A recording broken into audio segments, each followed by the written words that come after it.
maanta waxaan noo suurta gashay in aanu booqanno Bushaare Cali Maxamed Bushaare Baande xagga wajaale ayay ka tirsanaysaa Bushaaro in ay juga gaarsiiyeen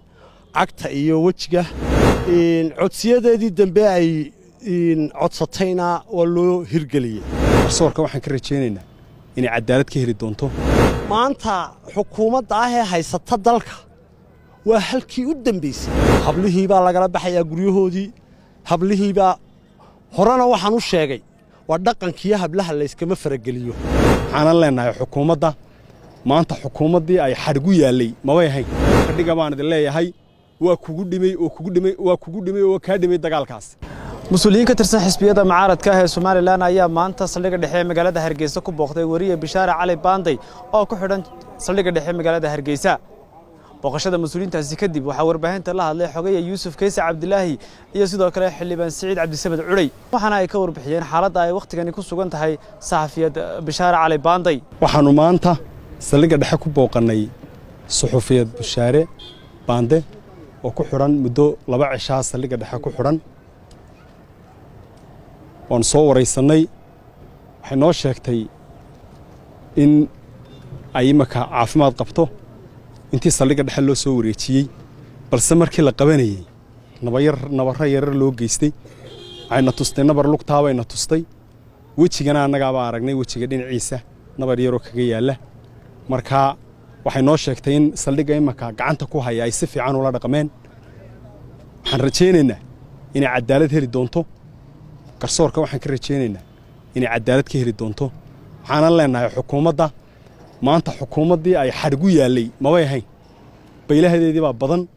waxaan arkaynaa maanta dalkii in gobol walba laga qaylinayo ma ahayn inay maanta ku mashquusho xadhigga warbaahinta inay ku mashquusho ma ahayn marka waxaan leeyahay ilaahayna waxaan u barayaa dalka in ilaahay nabadgeliyo ina siiyo garsoorkana waxaan ka rajaynayaa inay cadaalad heli doonto shaqaaqadii ka dhacday koonfurta burco ka dhacday waxaan leeyahay ilaahay samir yeeman hay naga siiyo inta dhaawacanna ilaahay ha u boogadhayo waxaan leenahay oo ugu baaqayaa dadka walaalaha ah ee ilmaabtiga ah ee ab wada degan xeeb ilaa koonfur wada degan waxaan leeyahay walaalayaal istajiya hubka dhiga baan idin leeyahay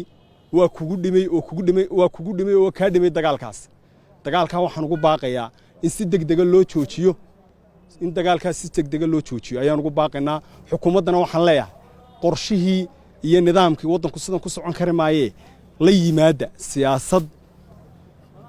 aynu kaga baxno tayn maanta taagannahay maanta waxaan noo suurta gashay in aanu booqanno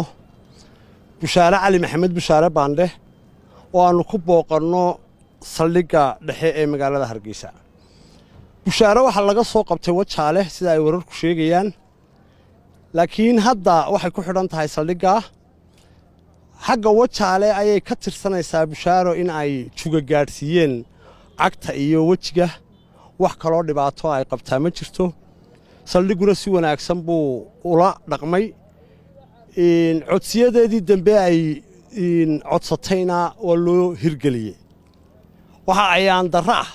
oon dhaleecaynayaa qof kasta oo reer Soomaaliland ku nool dambi uu geli karaa laakiin qabashada diririgta ahi waa in qofka haddaan dambi lagu haynin waara loo soo gooyaa maxkamadda looga yeedhaa sida sharcigu sheegayo hase yeeshee inantaa waxa lagula kacay si adag ayaa lagula dhaqmay markii la soo qabanayay sida noo sheegtay dawladdan maanta xukuumadda ah ee haysata dalka waa halkii u dambeysay hablihii baa lagala baxayaa guryahoodii hablihii baa horena waxaan u sheegay waa dhaqankiyo hablaha la iskama farageliyo mujtamaca reer Soomaaliland wuxuu accountability u yahay dhexdoodu accountability isu yahay waynu aragnaa laascaanood waynu aragnaa dilka ninku maanta ugu jira talaagada muddo dhowr iyo 10 cisho ah waynu aragnaa waxa ka soo cusboonaaday beelihii walaalaha ahaa iswada degay meeshan waxay maraysaa maafishkaba keen ee ilaahay inaga badbaadi xukuumaddan maanta dalka haysata Ibrahim Chokar CBA TV Hargeysa